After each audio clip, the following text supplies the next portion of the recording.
साथियों, जय भीम, जय भारत, जय संविधान। और आज एक विशेष लाइव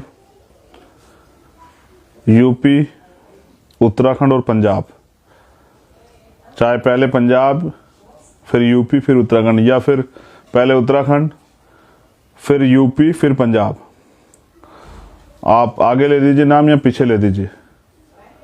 और ये विशेष लाइव क्योंकि कुछ महत्वपूर्ण दिनों पे कुछ बातें आप लोगों से होनी चाहिए,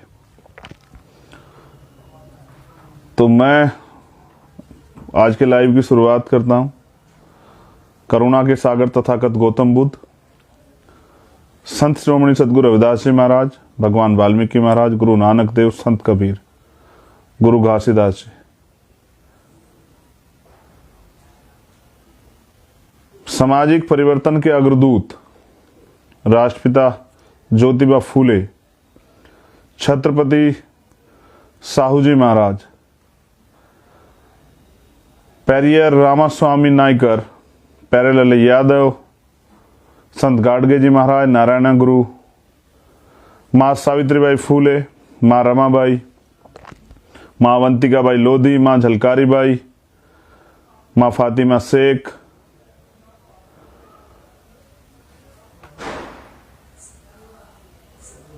माँ उदादेव पासी और माँ फूलन देवी। इस सामाजिक परिवर्तन आर्थिक मुक्ति के आंदोलन को आगे बढ़ाने वाले बाबू जगदेव प्रसाद कुशवाहा, जननायक कपूरी ठाकुर, महामना रामस्वरूप वर्मा जी, कोतवाल धन सिंह गुर्जर, माता दीन वाल्मीकि जी, मान्यवर दीना बाना वाल्मीकि जी,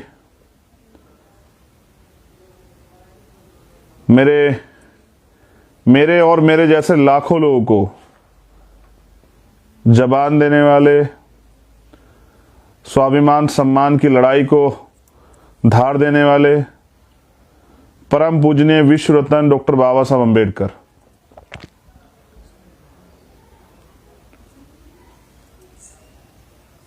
मेरे आदर्श, मेरे गुरु, राजनीतिक गुरु मान्यवर साहब श्री काशीराम, बाबू श्री काशीराम, देश के लिए शहादत देने वाले शहीद भगत सिंह, शहीद उधम सिंह, शहीद करतार सिंह सराबा, हमें लड़ने का हौसला देने वाले नायक भगवान बिरसा मुंडा, भीम आर्मी आजाद समाज पार्टी के एक कार्यकर्ता, हमारे पदाधिकारी साथियों, मुझे आज लाइव आने के पीछे एक विशेष उद्देश्य था। उद्देश्य ये था कि इलेक्शन करीब आ रहा है और जब इलेक्शन करीब होगा तो मान्यवर काशीराम साहब ये कहा करते थे कि हमेशा 3 चीज से बच के रहना, मनी, माफिया और मीडिया। आप लोगों ने बहुत मेहनत की हो, लेकिन देश का जो मीडिया है, जो अभी जिस तंत्र के कब्जे में है, जिसको हम अलग अलग नाम से बुलाते भी हो, मीडिया आपको दिखाना बंद कर देगा, आपकी बात नहीं करेगा। वो मीडिया आपको मुकाबले में नहीं दिखाएगा, वो मुकाबले में उनको दिखाएगा जो उनको पैसे देंगे या जिनसे उनके रिश्ते होंगे। तो हमें अपना मीडिया बनाना है, और मीडिया आज के समय में अगर मुझे आपसे बात करनी हो, आपको बात पहुंचानी हो, तो ये हमारा मीडिया है, जिसको हम सोशल मीडिया कहते हैं, जो विज्ञान की देन है। और इस मीडिया के जरिए आज दुनिया में रहने वाले लाखों लोग मुझे सुन रहे हैं। मैं धन्यवाद देता हूं मिशन 78 के लोगों का, हमारे अधिवक्ता सेल का, हमारे महिला मोर्चे का। उसके अलावा मैं धन्यवाद देता हूं उन सभी का जो इस आंदोलन में सक्रिय रूप से भाग ले रहे हैं, जो प्रत्यक्ष अप्रत्यक्ष रूप से जुड़े हुए हैं। अब बड़े पैमाने पे हमारी बहनें, हमारी माएँ, हमारे नौजवान साथी, हमारी पार्टी कार्यकर्ता, हमारे मिशनरी लोग अभी जुड़ चुके हैं। मैं अपनी बात की शुरुआत करता हूं। तो मैंने जो आपको बताया कि हमारा मीडिया ये है जिसके जरिए वर्तमान के हालातों पे मैं अपनी बात आपसे रखूंगा। साथियों, देश के अंदर लोकतंत्र का पर्व आ रहा है। उत्तर प्रदेश में, पंजाब में, उत्तराखंड में और अन्य स्टेटों में विधानसभा का चुनाव। इस विधानसभा के चुनाव में एक तरफ तमाम तरह के पैसे वाले साधन संपन्न दल है, वहीं मान्यवर काशीराम साहब के सिद्धांतों पर चलने वाला एक दल जो वंचित वर्ग के लोगों की आवाज उठाने के लिए और वंचित वर्ग के लोगों की हिस्सेदारी सुनिश्चित करने के लिए और सताए गए, तोड़े गए, डराए गए, दबाए गए बहुजन समाज के लोगों को इकट्ठा करने के लिए निकला है। मानव काशीराम साहब का जो नारा था बहुजन हिताय बहुजन सुखाय के नारे को आगे बढ़ाने के लिए निकला है। बाबा साहब अम्बेडकर का जो सपना था शिक्षित बनो, संगठित रहो, संघर्ष करने की तरफ जो निकला है, उस नारे को लेके जो निकला है, जो इस देश में डॉक्टर एपीजे अब्दुल कलाम जैसी वैज्ञानिक सोच को आगे बढ़ाने के लिए निकला है, उस दल को भी चुनाव में जाना है। और जैसे मैंने कहा, सबके पास तमाम तरह के बल हैं, मीडिया है, माफिया, मनी है। और आजाद समाज पार्टी भीम आर्मी जो चुनाव लड़ेगी वो बहुजन समाज के भरोसे लड़ेगी। तो नौजवान साथियों, मेरे दो से तीन संदेश आज आपको रहेंगे। मेरा पहला संदेश है कि 1 नवंबर से लेकर 30 नवंबर तक उत्तर प्रदेश, उत्तराखंड और पंजाब में नए वोटर्स बनाए जाएंगे। जो 18 साल की एज पार कर चुके हैं उनके वो वोटर्स बनाए जाएंगे, क्योंकि हमारे लोग ध्यान ही नहीं रखते। जब चुनाव आता तब उनको याद आता है कि उनका वोटर कार्ड कहाँ है, वोटर लिस्ट में उनका नाम है या नहीं है। लेकिन आजाद समाज पार्टी भीम आर्मी के लोग जो राजनीतिक चेतना जागरूक करने के लिए काम, लोगों को तैयार करने के लिए काम कर रहे हैं, जो राजनीतिक चेतना जागरूक करने के लिए जो है काम कर रहे हैं, उनको कमर कसनी है। जिस तरह से पिछले समय में आपने साइकिल रैली चलाई, बड़ी बड़ी रैलियां कराई, उसी तरह से अब 1 तारीख से 30 तारीख तक आपको अपने क्षेत्रों में जो 18 साल की आयु पार कर चुके हैं उन साथियों को के वोटर कार्ड बनवाने, उनकी वोट बनवानी। दूसरा, जो आप अपनी लिस्टें भी चेक कीजिए कि जिन कुछ जो दल है, जिनकी सरकार है, उनके द्वारा हमारे बाहुल्य क्षेत्रों में दलित, पिछड़े वर्ग के लोग, माइनॉरिटी, मुसलमान, सिख, जैन, बौद्ध, पारसी, जो उनके विरोधी विचारधारा के लोग हैं, उनके मोहल्ले से बहुत सारे लोगों के वोट कटवा दिए गए होंगे। आपको अब, क्योंकि चुनाव के समय जब बाद में आदमी पता लगता है उनका तो वोट ही नहीं है, परिवार के 2 वोट नहीं है, 4 वोट कटे हुए हैं, अब आपको वोट बनवाना है। नौजवान साथियों, आपको वोट बनवाना है। आपको घर से निकल के कागज इकट्ठा करके अपने बीएलओ को पकड़ के उसके पास कागज जमा करा के जहां भी कैंप लगे वहां जाके आपको वोट बनाना है इस महीने। और नए जितने भी 18 साल की एज में बहन और भाई प्रवेश कर चुके हैं उनको वोटर बनाना है, वोट की वैल्यू समझाना है। ये नौजवान वोटर जब पहली बार वोट डालने जाए तो बाबा साहब अम्बेडकर की विचारधारा, माननीय काशीराम साहब की विचारधारा की पार्टी को वोट करे, उस आंदोलन को आगे बढ़ाने का काम करे। ये मेरा पहला संदेश है और मुझे विश्वास है कि आप इस संदेश को कल से ही इस संदेश पे काम करना शुरू करेंगे और बड़े पैमाने पे जितने वोट बनेंगे आप सभी दलों से आगे बढ़ के अपने लोगों के वोट बनवाने का काम करेंगे, बहुजन समाज के वोट बनवाने का काम करेंगे। मेरा दूसरा संदेश आपको, अपने संगठन का दुरुस्तीकरण कीजिए। जो संगठन आपने बूथ तक का बनाया है पूरे उत्तर प्रदेश में, जहां कहीं नहीं बनाया है उस संगठन को बनाए और जहां बन चुका है उनको सक्रिय कीजिए। हर बूथ पे आपका व्यक्ति होना चाहिए। आपका बूथ मजबूत होगा, जो बूथ जीतेगा वो चुनाव जीतेगा।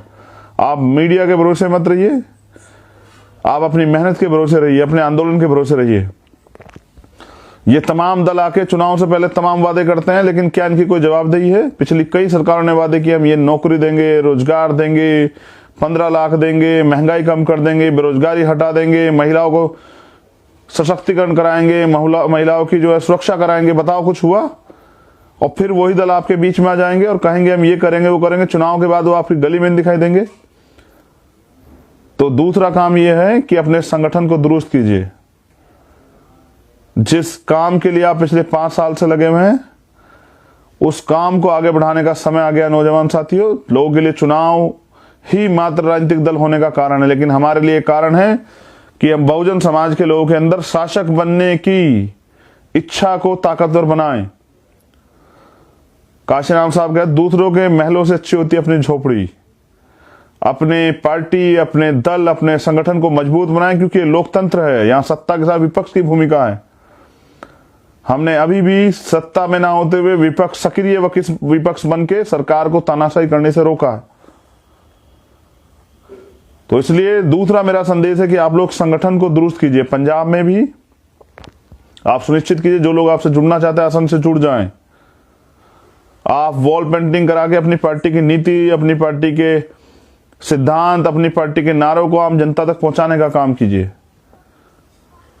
तो मेरा दूसरा संदेश यह है कि सस्ते साधनों पे किस तरह से अपने आंदोलन को आगे बढ़ाना है, इसका ध्यान रखते हुए आप लोग बड़े पैमाने पे, पहला काम वोटर बनाने का, दूसरा संगठन को दुरुस्त करने का।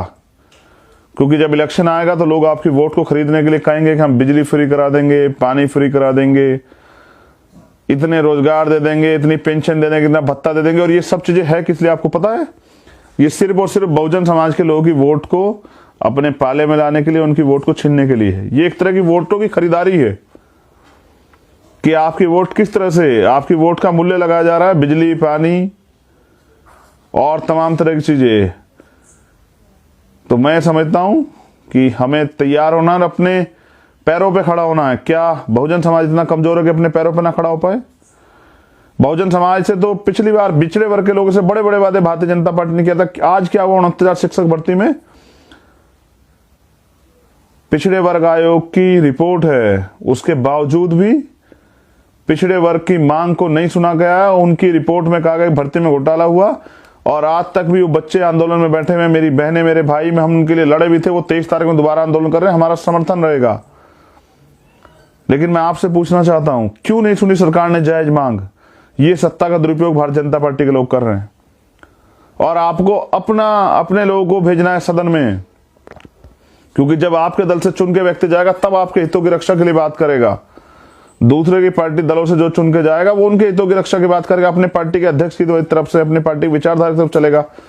और बहुजन विचारधारा की भी अगर कोई पार्टी काम कर रही है, मान्यवर काशीराम साहब जो हमें बनाना चाहते थे, शासक वर्ग जो बनाना चाहते, वो कहते थे कि जो लोग हुक्मरान होते हैं उनकी बहन बेटियों पर अत्याचार नहीं होते, उन पर जुल्म नहीं होते, उनके अधिकार नहीं छीने जाते, उनका अपमान नहीं होता, उनको बेइज्जत नहीं किया जाता है, उनकी जमीन नहीं दबाई जाती, उनके घर नहीं जलाए जाते, उनका बहिष्कार नहीं होता, जो शासक वर्ग होता है। और आप देख लीजिए इस देश में जो शासक वर्ग है, आप रोज सुनते हैं, मुझे कहना नहीं चाहिए मगर मेरी पीड़ा है कि आप देख लीजिए किन के लिए अखबारों में रोज छपता, किस समाज के बहन बेटियों और महिलाओं के बारे में छपता कि आज उनके साथ रेप हुआ, हत्याएं हुई। तो इसका मतलब आज भी हम शासक समाज नहीं बन पाए। इसलिए मेरा दूसरा संदेश आपको यह है, और मेरा तीसरा संदेश ये है आपसे कि समय आ गया साथियों, कमर कसिए। अब चंद्रशेखर आजाद आपका भाई अब तक आपके साथ खड़ा होकर वो न्याय के लिए लड़ना चाहता है, और न्याय के लिए लड़ रहा था, अब वो न्याय देने वाला बनना चाहता है आपके सहयोग से। मैं किसी के तलवे पैर छू के, किसी के जो है ना, किसी के आगे पीठ झुका के, आपके स्वाभिमान सम्मान का समझौता करके नहीं काम करूंगा। मैं तो आपको स्वाभिमानी समाज बनाना चाहता हूं। इसलिए मैं आपकी ताकत से, क्योंकि काशीराम साहब कहते हैं जिसका वोट होगा उसका राज होगा। बाबा साहब ने भी कहा, उन्होंने कहा वोट का अधिकार मैंने बिकने के लिए नहीं दिया है, वोट का अधिकार मैंने दिया आपको गुलामी से मुक्ति के लिए। हम बहुजन महापुरुषों के जो बच्चे हैं वो स्वाभिमानी लोग हैं, ईमानदार लोग हैं, संघर्षशील लोग हैं, वो अपने हक अधिकार के लिए लड़ना चाहते हैं। और आप इतने बड़े पैमाने पर जुड़े, मैं आपसे ये भी बता दूं कि साथियों, ये आंदोलन तो पीढ़ियों दर पीढ़ी चलता रहेगा। ये आंदोलन इसलिए अभी सफल होने वाला नहीं है, इसको समय लगेगा। मैंने अभी मुझसे पूछा गया मीडिया द्वारा कि भाई आप अगर गठबंधन करना चाहेंगे तो किसके साथ जाएंगे, तो मैंने कहा कि भाई मैं बहन जी के साथ जाना पसंद करूंगा। उसके पीछे एक कारण है, मैं आपके बीच में बता देता हूं, आप सुन लीजिए और अपने आप फैसला लीजिए। उसका कारण यह है मेरे बहुजन समाज के लोगों कि मेरे लिए समाज सर्वोपरि है। मैं समाज से हूं, मेरे लिए समाज ही सर्वोपरि है। मैंने अपना जीवन समाज के लिए समर्पित किया है। भीम आर्मी आजाद समाज पार्टी के लोग बहुजन समाज की रक्षा के लिए, उनके अधिकारों की सुरक्षा के लिए, उनके स्वाभिमान सम्मान के लिए लड़ते हैं।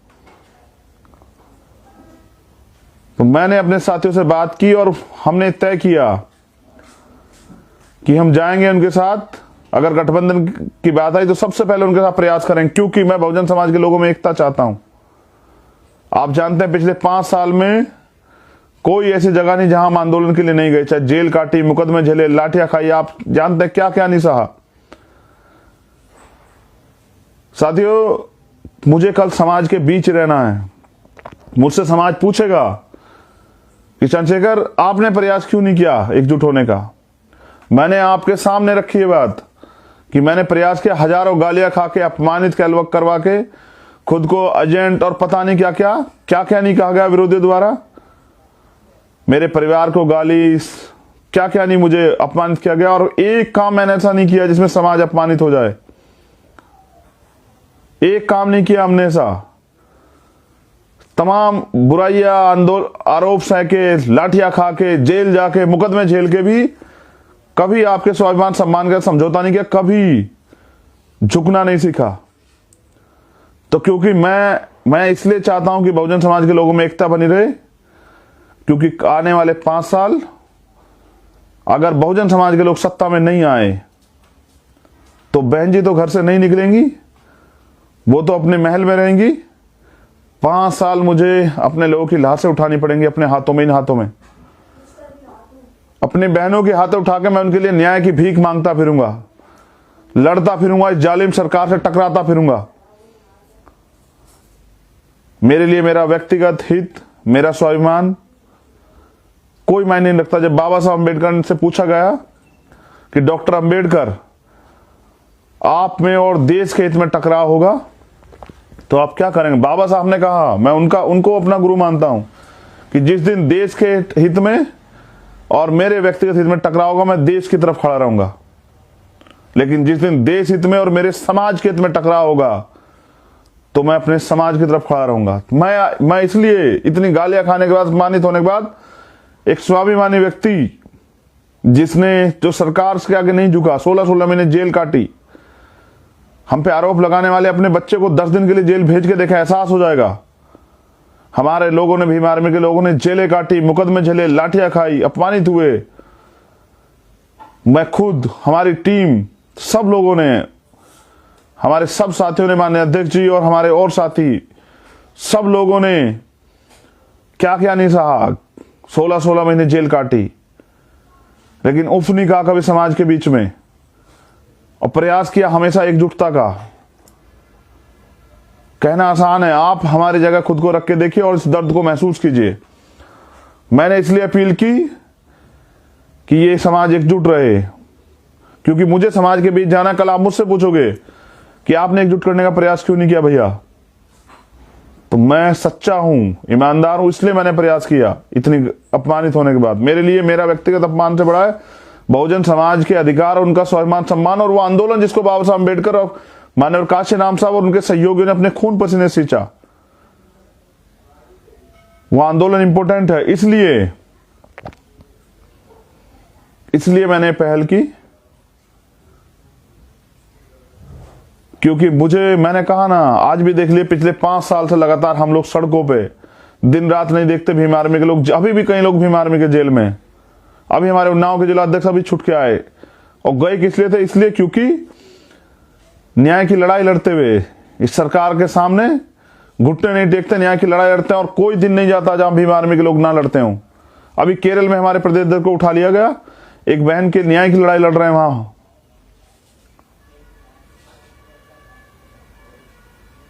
इसलिए आप हम पे आरोप लगाइए, हमें अपमानित कीजिए, बुरा कहिए, लेकिन एक दिन हमारा जीवन जी के देखिए, आपको एहसास हो जाएगा। मैंने इसलिए पहल की क्योंकि मेरे लिए समाज परिवार है और मुझे समाज के बीच रहना। मैं महलों में जाके नहीं छिप सकता। समाज मुझसे जवाब मांगेगा तो मैं समाज के बीच खड़ा रहूंगा। कल समाज मुझसे ना कहे कि आपने पहल क्यों नहीं की, इसलिए मैंने किया। लेकिन ऐसा नहीं कि मैं लड़ना नहीं जानता हूं, ऐसा नहीं कि भीम आर्मी आजाद समाज पार्टी के लोग गूंगे बहरे हैं। अगर आप भीम आर्मी को एजेंट कहते हैं तो आप पूरे बहुजन समाज के उन नौजवानों को गाली देते हैं जिन लोगों ने अपना दिन रात नहीं देखा, घर बार नहीं देखा, अपना करियर नहीं देखा, जो उन नेताओं से लाख गुना अच्छे हैं। जो नेता अपने घर में पड़ के सोते हैं, भीम आर्मी के योद्धा दिन रात काम करते हैं, सुबह शाम दिन। हजारों लोग ऐसे हैं जिन्होंने जेल की सलाखों के पीछे जो है ना अपनी रातें गुजारी हैं। और मैं जो कुछ हूं, मैं भीम आर्मी की वजह से हूं, अपने रहबरों, अपने गुरुओं की वजह से हूं, आजाद समाज पार्टी की वजह से हूं। मैं किसी नेता की वजह से कुछ नहीं हूं। मुझे किसी ने कुछ नहीं बनाया। मुझे अगर कुछ दिया है, मुझे कुछ बनाया है तो बहुजन समाज के लोगों ने और भीम आर्मी के लोगों ने। इसलिए मैं चाहता हूं कि एकजुटता बनी रहे। और अगर वो नहीं चाहते एकजुटता बनाना तो कोई बात नहीं, भीम आर्मी अपने दम से है। तमाम विरोध के बाद, तमाम आरोपों को झेलने के बाद भीम आर्मी ने इस देश ने, दुनिया में अपना डंका बजवाया, टाइम्स मैगजीन में अपना डंका बजवाया। ये है भीम आर्मी। भीम आर्मी के लोग स्वाभिमानी हैं। भीम आर्मी के लोग समाज को जोड़ने का काम करते हैं। भीम आर्मी के लोग भाईचारा बनाते हैं। और आजाद समाज पार्टी के लोग हजारों साल से जो गुलामी आपके ऊपर थोक दी, उसको काटने के लिए आए हैं। जब आप शहीद आजम उधम सिंह जी का इतिहास पढ़ोगे तो आपको पता लगेगा कि उन्होंने लंदन में आजाद पार्टी बनाई। जब आप उनका इतिहास पढ़ोगे, ऐसे नहीं रखा गया है आजाद समाज पार्टी नाम। उन्होंने आजाद पार्टी बनाई और वो थे जिन्होंने 21 साल बाद इस देश के अपमान का बदला लिया। उनको हम लोग अपना आदर्श मानते हैं। हम शहीद आजम भगत सिंह को अपना आदर्श मानते हैं, चंद्रशेखर आजाद को अपना आदर्श मानते हैं, बाबा साहब अम्बेडकर को अपना आदर्श मानते हैं, जिन्होंने इस देश से गुलामी के विरोध में अपने प्राणों का बलिदान दिया। हम मान्यवर काशी राम साहब को नेता मानते हैं, जिन्होंने अपने परिवार के लिए एक बार नहीं सोचा, 1 रुपए की संपत्ति नहीं बनाई। अरे अपना पूरा जीवन निछावर कर दिया। और कल इस कर्ज को उतार दें। कभी कोई पूछे तो कह पाए कि बाबा साहब अम्बेडकर, हमने आपको धोखा नहीं दिया। मान्यवर काशी राम साहब, हमने आपके आंदोलन को मरने नहीं दिया। एक बार पूछा गया था बाबा साहब अम्बेडकर से कि डॉक्टर अम्बेडकर, व्यक्ति मर जाता है, विचार भी मर जाता है, आपका इस पे क्या तर्क है, क्या अवीब? बाबा साहब अम्बेडकर ने कहा, व्यक्ति मर जाता है, विचार भी मर जाता है, अगर उसके विचार का प्रसार ना हो। अरे षड्यंत्र द्वारा बाबा साहब अम्बेडकर के पुत्र, जिनके जाने, बाबा साहब अम्बेडकर के जाने के बाद जिन्होंने बाबा साहब अम्बेडकर को पूरे देश को जनवाया, मान्यवर काशी राम साहब, उनको, उस रहबर को, उसके विचारधारा को भुला दिया गया। बहुजन हिताय बहुजन सुखाय, जो बहुजन की बात करेगा वो देश पे राज करेगा, वो दिल्ली पे राज करेगा। अगर मैं भी सबके चरणों में पड़ के, उनसे पूछा गया कि भाई आप जो है ये बहुजन की बात क्यों कर, सबकी बात नहीं कर रहे हैं। उन्होंने कहा, हम परिवर्तन चाहते हैं, हम परिवर्तन चाहते हैं, सत्ता को माध्यम बना के व्यवस्था में परिवर्तन चाहते हैं। हजारों साल से जो ऊर्ध्वाधर खड़ी व्यवस्था, जाति व्यवस्था, उसमें परिवर्तन चाहते हैं, जिस व्यवस्था में पैदा होते आदमी ऊंच और पैदा होते आदमी नीच हो जाता है। कर्म कोई विशेषता नहीं रखता है। जो व्यवस्था खड़ी व्यवस्था है, जो जिस जाति में पैदा हुआ है उस जाति में मरेगा। उन्होंने कहा, कुछ लोग जो ऊंची जाति के लोग अब खुद को मानते तथाकथित, वो इस व्यवस्था को, परिवर्तन को बर्दाश्त नहीं करेंगे। वो इसको यथास्थिति रखना चाहेंगे। वो चाहेंगे कि एक आदमी कितना भी बुद्धिजीवी क्यों ना हो, लेकिन जाति की वजह से अपमानित होता रहे। इसलिए मैं काशीराम साहब को समझ पाया और मैंने उनके आंदोलन को चुना। अब मैं आपसे अपील कर रहा हूं, अपने पैरों पे खड़े हो जाइए। अपनी किस्मत, अपना भाग्य, अपने भविष्य का फैसला खुद कीजिए। अपने आने वाली पीढ़ियों के बारे में सोचिए। रोज इनकाउंटर हो रहे हैं, रोज हत्या हो रही, रोज निर्दोष लोगों को जेल भेजा जा रहा है। कौन लड़ रहा है लड़ाई भीम आर्मी के अलावा, बताइए पूरे देश में आप बता दीजिए। चाहे उड़ीसा हो, झारखंड हो, असम हो, बिहार हो, मध्य प्रदेश हो, राजस्थान हो, यूपी हो, पंजाब हो, हरियाणा हो, उत्तराखंड हो, बताओ कौन लड़ रहा है? दिल्ली हो, कौन लड़ रहा है?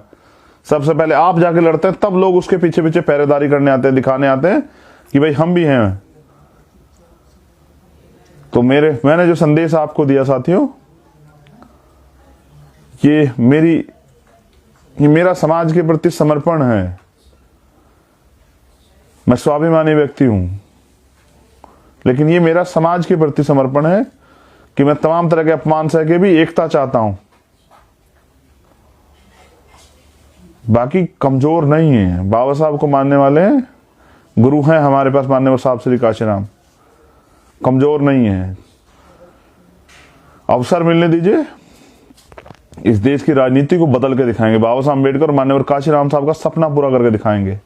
अपने गुरुओं महापुरुषों का जो सपना था उसको पूरा करके दिखाएंगे। आप इतिहास उठा के देखिए ना, जब हमें अवसर मिला है बाबू जगजीवन राम के रूप में, तो सबसे ज्यादा नौकरी देने का काम, आर्थिक रूप से ताकतवर बनाने का काम हमारे महापुरुषों ने किया है।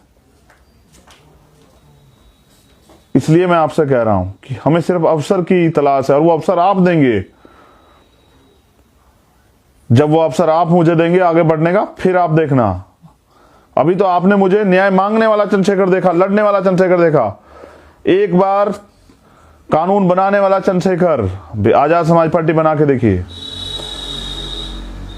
एक बार न्याय देने वाला चंद्रशेखर बना के देखिए। अगर अन्याय हो जाए और न्याय करने वाला चैन से सो जाए, तब आप मुझसे सवाल करें। अभी तो मैं आपके बीच खड़ा हूं, आप जैसा हूं।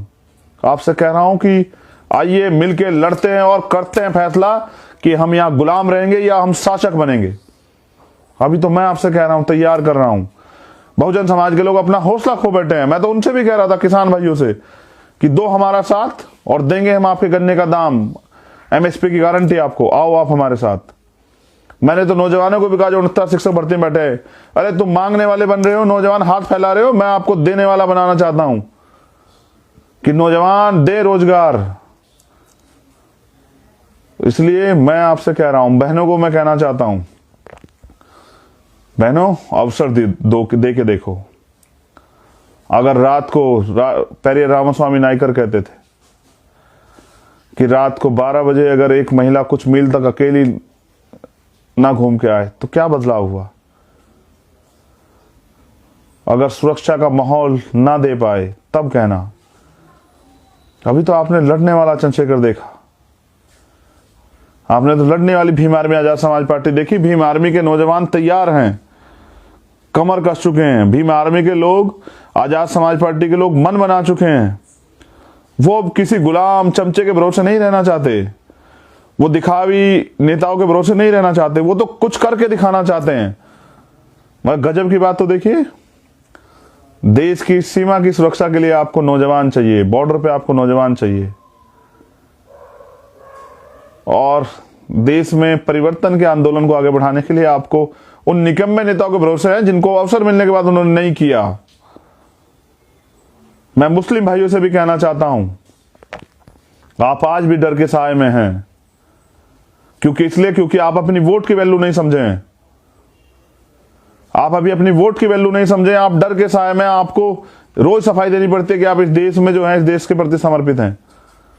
एक बार मुसलमान से अलग हटके अपनी वोट को की अहमियत समझते वोट देके देखिए। एक बार आजाद समाज पार्टी के साथ जुड़ के अपनी वोट का सही प्रयोग करके देखिए, वो आपको बराबर की हिस्सेदारी मिलेगी। हमने तो अपनी पार्टी कॉन्स्टिट्यूशन में, मैं पिछड़े वर्ग के लोगों से कहना चाहता हूं, जो पिछड़े वर्ग के नौजवान हैं, अभी तक जो आरक्षण आपको 27%, पहले तो 52% आबादी 27% आरक्षण मिला, और वो भी अभी तक लागू नहीं हुआ क्लास 1 में और तमाम तरह की चीजों में।